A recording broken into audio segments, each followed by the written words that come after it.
Hi everybody, if anybody's actually listening. This is all new to me, just sort of experimenting for a multitude of reasons. Not with the art thing. The art has always been a part of my life. I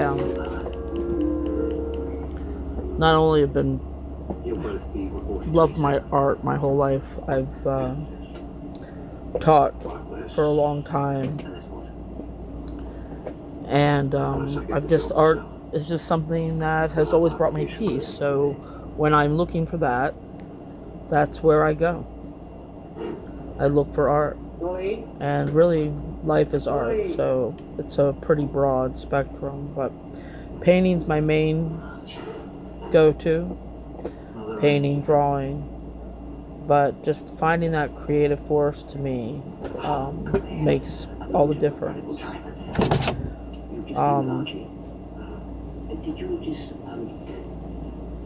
So my plan, and I mentioned this in my last video,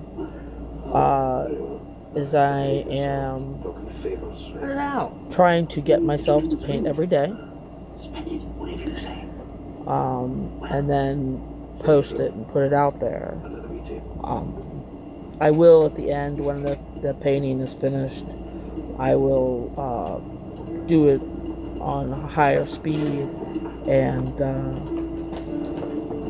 show the whole thing from beginning to end, and then have the conclusion of the painting. But as I was going along this journey, and different people that I've watched, they say it's important to get different content out there, and that's fine. I know that these painting like this for this long period of time can be sort of long and drawn out, and, especially dealing with subpar equipment, filming. I know in this, one of the things I've realized is the glare that the light has caused, so I'll work on that. And I'm just trying to, I don't know, expand my horizons, figure out what I'm going to do. Over the past few years, I've been on a journey with my husband, who had cancer. He had lung cancer, small cell lung cancer. He had a spot in the brain, which they could never fully check for the placement of it, so they radiated it, but never biopsied it because it would have affected too many things. So we weren't sure if it was actually small cell or the colorectal cancer, which is what also he had. And I feel blessed for the time that I had with him, those 3 years, but it was a hard journey, and now I'm trying to figure out where to go from here. You put yourself in this sort of state of Hector, have you seen Golly? Everything's dire, and I'm just trying to sort of get back from that. There's still some and refocus and recover from the loss of my husband. Is that your way of saying the house was really crap? My husband died this past Easter, before the sun even came up. Archie MacDonald. That is And not the remark of a gentleman. He was in hospice only a short time. He could have gone in long before, but he fought to the bitter end. You know, when you smile And like that, Jim. It's your erection feeling in your stomach. he fought for us. He fought for himself. He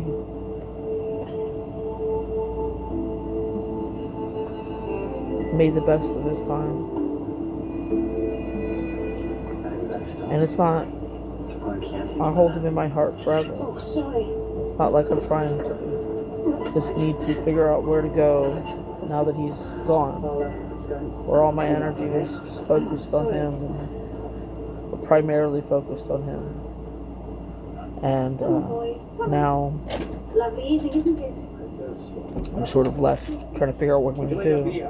Is in that 3 years before that I was teaching, and the studio that I worked at closed, I guess about a year and a half ago now. It was a year before my husband died.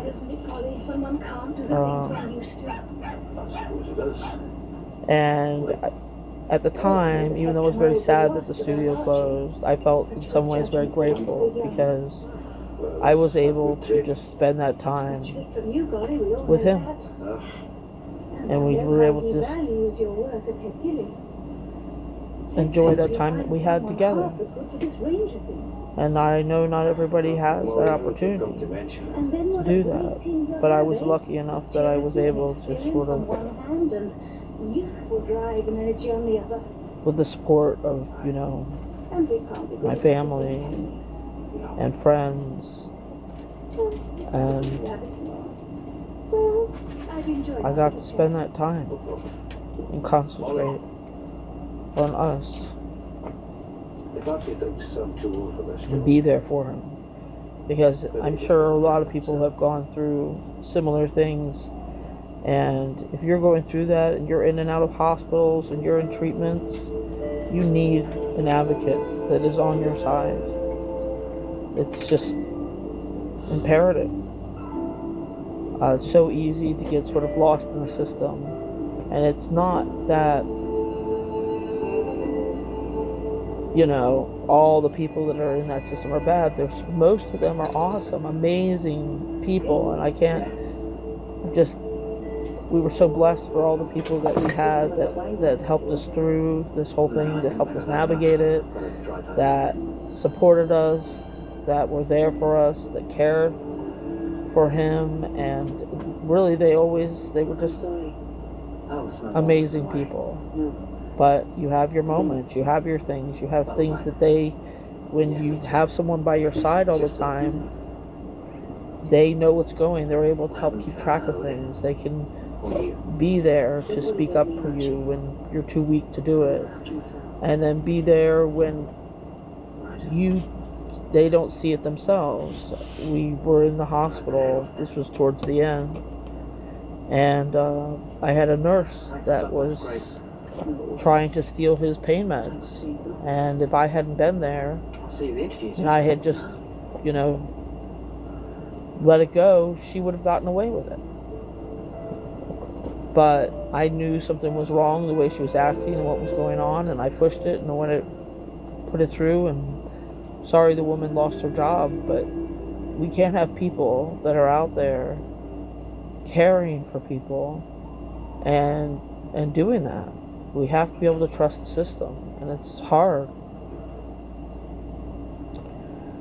And so now the system that I'm trying to navigate is my life, where I'm going, career-wise, and just life in general. I feel like when you lose someone like that, it makes you rethink what you want to do or what you want to accomplish in life. And it's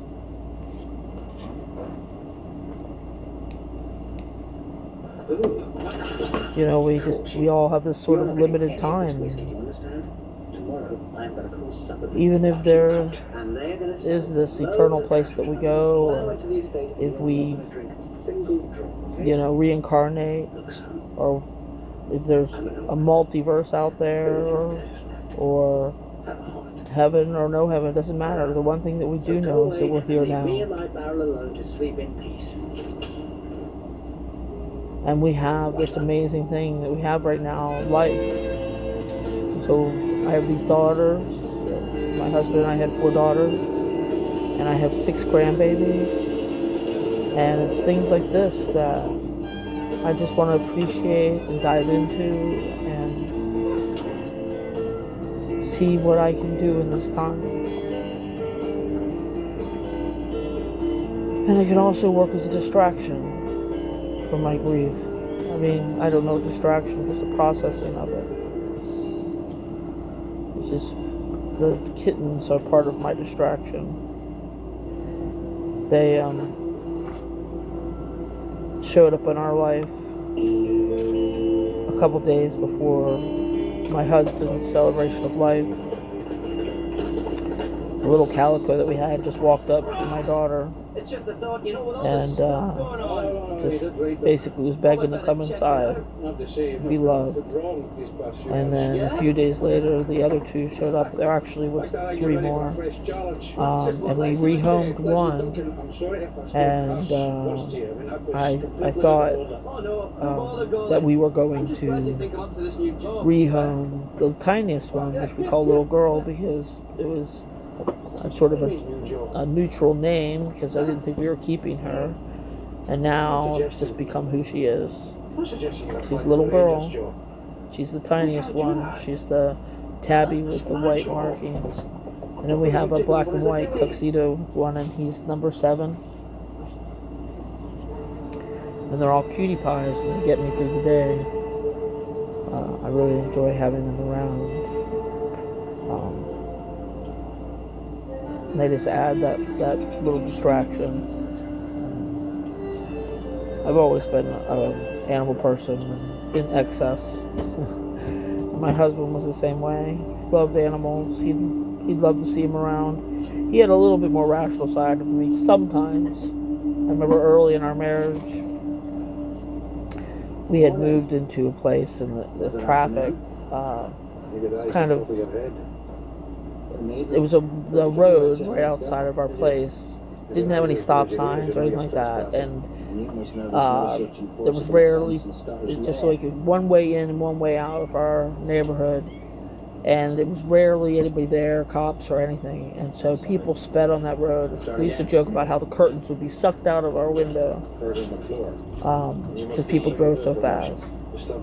And my husband and I were known for saving cats, so people would drop them off to us. We just had so many cats, and in a year we lost so many animals to that road. And really, they shouldn't have been. This is a road that should be, it's 25-mile-an-hour road. Okay, people should not have been speeding it. And I'm not someone who keeps my cats inside. I know there are places, and you could say that definitely was an incident for why we should have kept them inside. But what did happen at that point in time was we both decided, okay, we need to stop bringing these cats in. We're not gonna, do this right now. We had one baby, and I was pregnant with our twins at that point in time. We were just like, we're gonna take a break. And it was, I don't even know if it was 3 months later, my husband came home with a kitten, and the kitten had no tail, and he goes, "Look, she has no tail." I had to bring her home. And it's just, that little cat came into our life, and that cat's name was Squish. Our daughter liked to squish him. Don't worry, we didn't let her hurt him. But and Squish was okay. Did not get squished. And that's just how we were. We just loved animals. Had a big heart for them, and just wanted to save them, loved hanging out with them, and having them part of our family. And I miss that. I miss my partner, my husband, my love. Listen, sorry about this. You have this vision in your head, you're going to grow old together and watch grandbabies, and, and you don't get as long as you hope. We got 28 years though, so it's hard for me to complain too much. Yeah, sure. Because that was a gift. I'm sorry, I should have said. And in fact, 16 years before that, my husband had an issue with his heart, and they thought at that point in time that he wouldn't live very long, but he quit smoking, quit drinking, and got himself back and healed his heart and lived another, 16 years. And considering at that point in time they gave him like a year to live,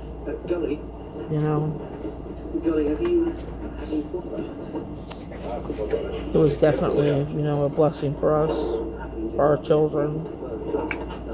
And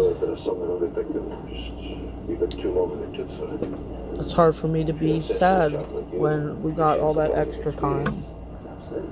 Say hard, but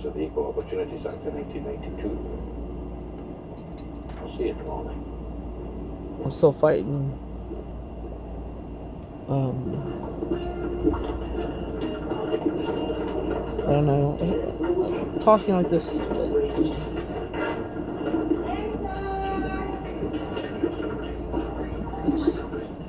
I don't know. They say the more you do this sort of stuff, it gets easier. Doing this. And maybe I'll get into actually doing instructional painting videos. But right now, I'm just sort of experimenting, trying to get this stuff out there, work on things. This painting is from a dream that I had shortly after my husband was diagnosed. And the dream was just very vivid. The colors, the sounds, just the energy, everything just was very vivid. And it stuck with me. And I actually painted a plate with an image from the dream shortly after I had the dream. But it still stuck with me all this time. And I wanted to get it down into paint form, so I'm going to do a few different panels from this dream. Because it's something I want for myself. And where is it? I think it helped me process some of this stuff that's going on. There's no point denying. But the dream, like I said, there was not a lot of dialogue in it. It was just a lot of us just sort of going around. And even though it was us when we first got together, and obviously we were almost 30 years younger, it wasn't like quite us. Like, we were just a little different. Everything was a little different. The town that we lived in was a little different. Everything was a little different, almost like it was a set. They were just things that weren't exact. An alternative universe, or I don't know. But in the dream, we were just going through places, and this right here was a scene where he was like leading me out on this long dock, and we were sort of going away from this sort of crowded area that we just passed through, that was just like loud and music and people and stuff like that. He's just pulling me to the end of the dock, and that was not uncommon. If Vince and I were in like a huge crowd of people, our first goal was to try to find some place away from all that craziness. And that's what this part is. We had just gone through that, and I still have some more to do, but it's just him leading me out to the dock, and we go to the end, and we just sort of hang our feet over the edge and look out at the ocean and talk. And that's what this scene is.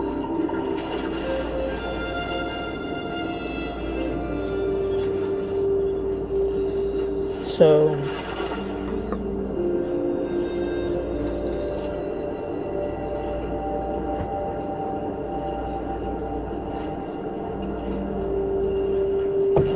Sorry, lost my train there.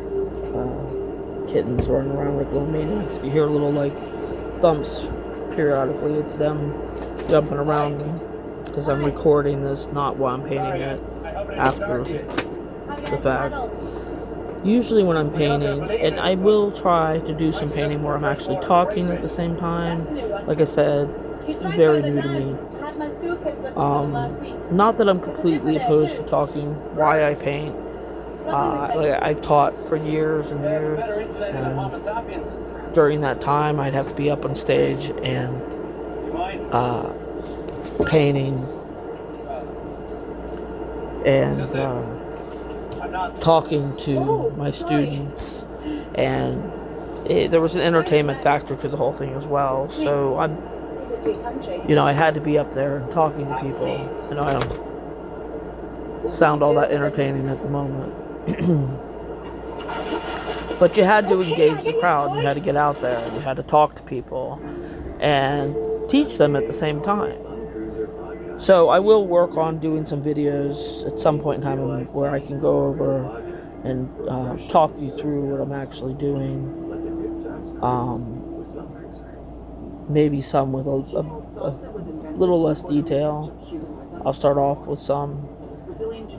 But I have all these things in my head that I just want to bring out onto paper, onto canvas, from my brush to into this, the things in my head, and bring them out into art. A little potato here, trying to scratch up to the phone. Formulated with odor converters, it binds to odor molecules and changes their structure so they no longer smell. For 45 days of freshness in your home, try Febreze Trash and Febreze Bathroom. Music is and I do this picture. It's not getting quite the depth that it ends up being, and I think that part of it's washing out because of the lights. So as you look at it, I will give a final photo at the end that sort of shows where I'm at before I move on to the next step. At the end, because like I said, this sort of washes it out and doesn't give the complete sort of feeling of where it is, but there's still a certain rhythm to the whole thing. Painting to me can be very relaxing. There's so many things you can do just creating. One of the things I can say is that if you want to paint, the best thing to do is to go out there and paint. When I was young and really getting to painting, just finding art supplies for a reasonable amount of money was not all that easy. You had to pretty much go to an art supply store. You could go to a hardware store and got house paint and work with that, but even hardware stores were not the same. And they didn't have the same. Paint has just developed so much in the time since I really started painting, and that's a blessing.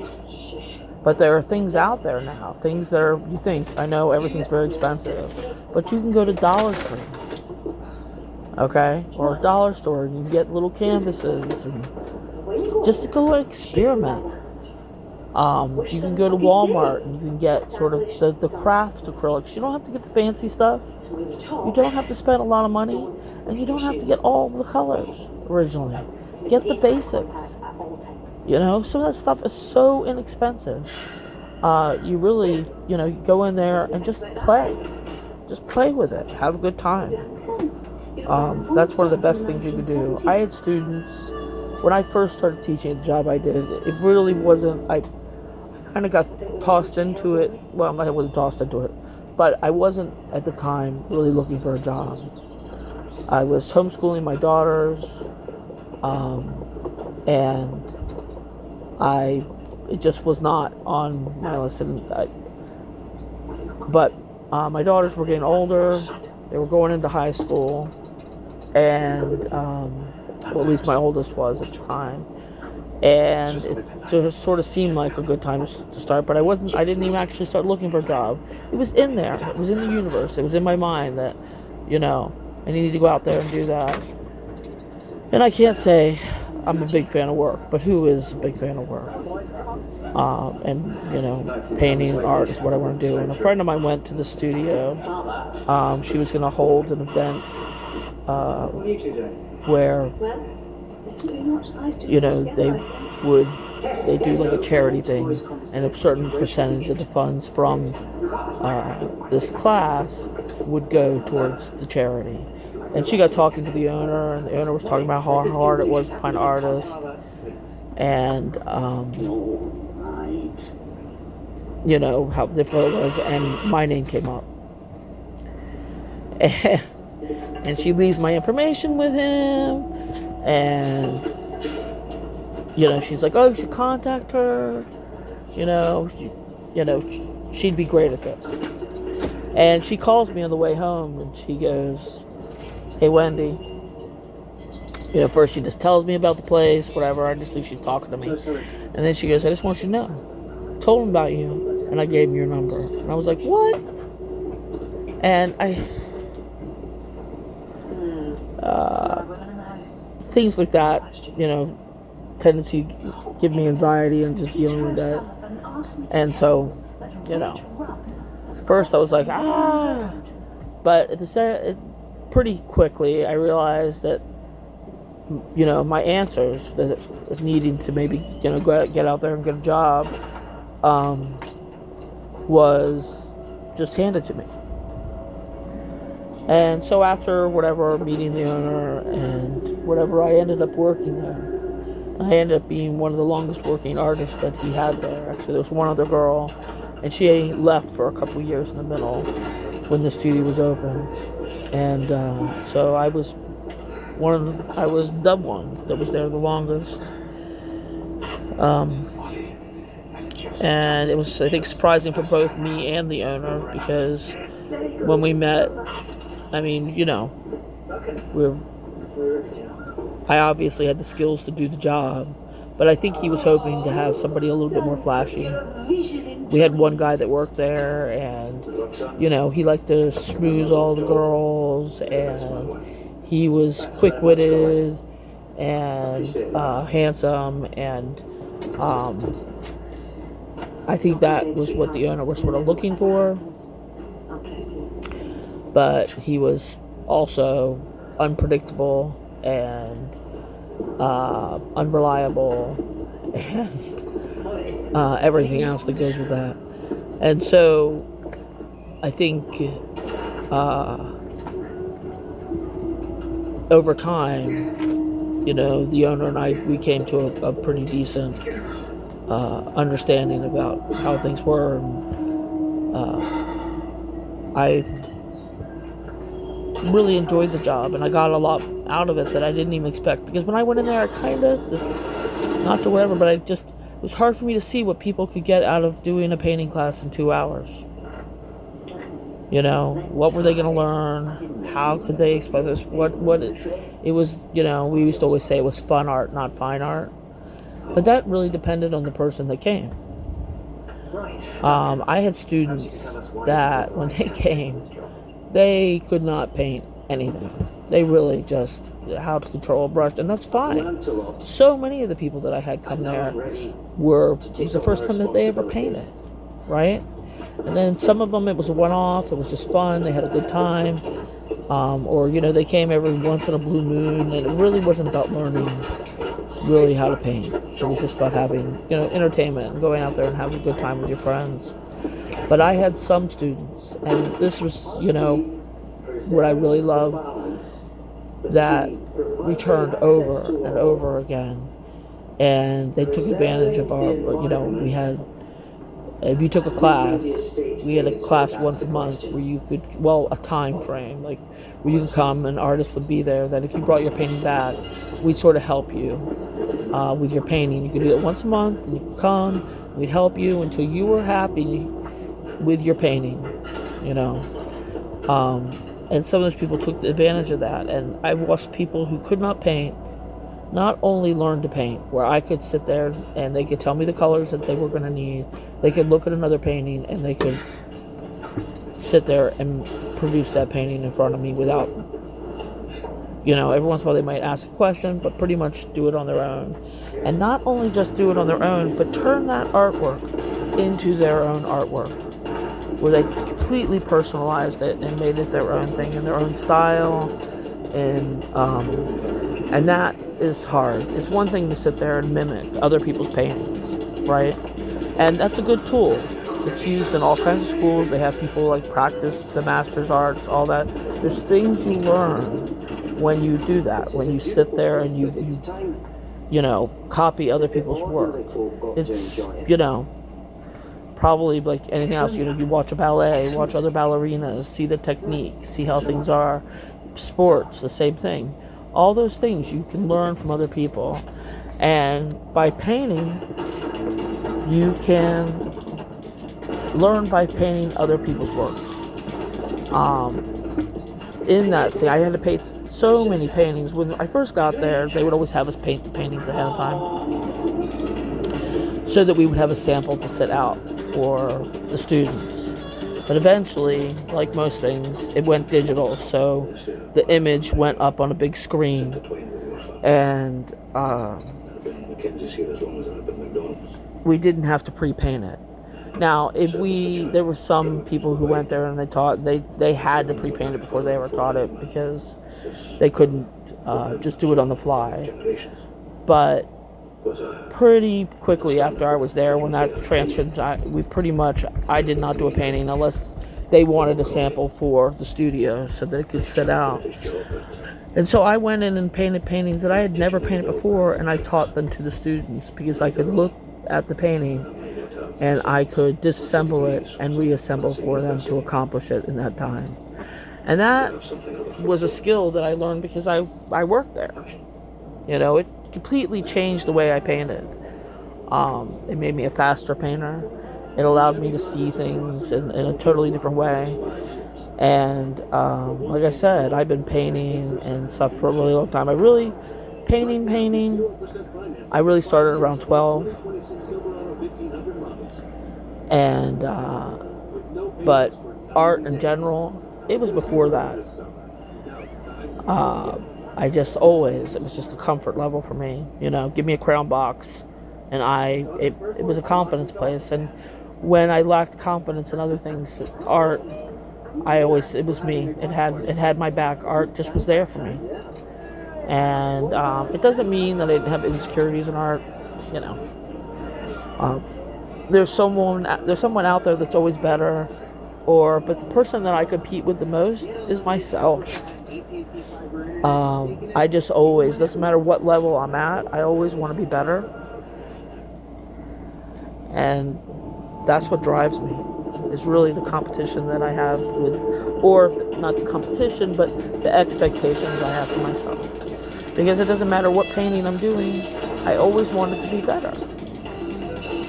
Right? Because there's an image in your head, and then there's what comes out on the paper or the canvas, and they are not the same. And for so many reasons, that happens. And you just gotta kind of go with it. And sometimes you don't see it right away, so you gotta kind of let it sit there for a little while. And you'll look at it later and you'll be like, sometimes you like it better than what was in your head. Or it could take years. Like I could look back at a picture and I came to a conclusion, that's great, love it. But it wasn't until later, and I come back and I look at it and I truly appreciate what it is. So, I think that happens with a lot of things, life in general. You look back and you can appreciate, the good things when you're a little bit further away. So basically my goal here is to do a lot more appreciating in the moment and living in the moment. I have a lot of things that I, hope to accomplish, and this is one of those steps. And it's getting out there, being a little bit more bold, and just being who I'm going to be. So that's what it's about. Living your life, getting out there. I would want my husband to look down from the heavens and be proud of me. To be happy that I'm moving forward and doing stuff. And just, every day I talk to him. And we'll see where it goes. But I have a goal. Besides this, I have so many things that I just want to get out. Because, of course, even though I did paint and do stuff when my husband was sick, I really didn't work. It was more therapeutic in some ways, which I'll upload some of those pictures, some of the stuff that I did when I was sitting in the hospital with him. But a lot of, I just sort of set certain things, and it wasn't just him being sick. Life does that to you. You're raising your children, whatever. So you sort of set things aside. And right now, my husband's gone, and my children are grown. And I have grandbabies, and I do help watch my grandbabies a few days a week. But I have time to do stuff, and it's time for me to accomplish some things, to get out there, and to develop my art even further and be better. It's definitely high on my list of things that I want to accomplish. I want to get better at what I'm doing, because it's never ending. You want to, as soon as you get to the one level, there's always a next level to go to. And I think that's what humanity is about in so many ways. We are always striving to be better people. And unfortunately, it causes some strife because people don't see how we're working in that direction. And they just want to point out the negative instead of the amazing things that are out there. That's what I loved about all these people that came to America during the World Cup. It was just beautiful to listen to all the people happy to be here and complimenting America, and just really seeing where, because I'm sure we get it too, the skewed view of what it's like to be here in America by outside standards. And it's the same thing. I'm sure we get a skewed view for what it is to live in other places in the world. And I've done traveling. It's been a long time since I've been out of the country. Over 30 years.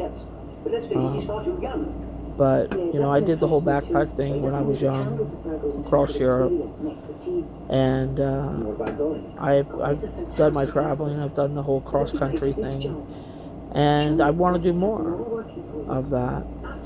But I thought it was a beautiful thing, just watching all those people come together. And we need a little bit more of that. A little bit more coming together. A little bit more peace. A little bit more harmony. Because love and just kindness and empathy is important in this world. Striving to be better people. Maybe it's a little less trying to make other people do what we want and working a little bit more on ourselves. It's a lot easier sometimes to see other people doing things and pointing it out than looking at ourselves. I know I'm guilty of it. For sure I'm guilty of it. But another thing to work on, right? I will show you here. I'm getting ready to sum this whole thing up, but I was doing that splatter in the painting and I had some big drips, and that's what I want to say. Painting is forgiving, so don't be afraid. Easily, just fixed, no big deal.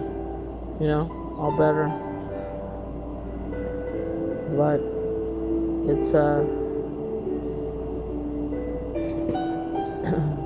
it's been a pleasure. I hope everybody has a beautiful day.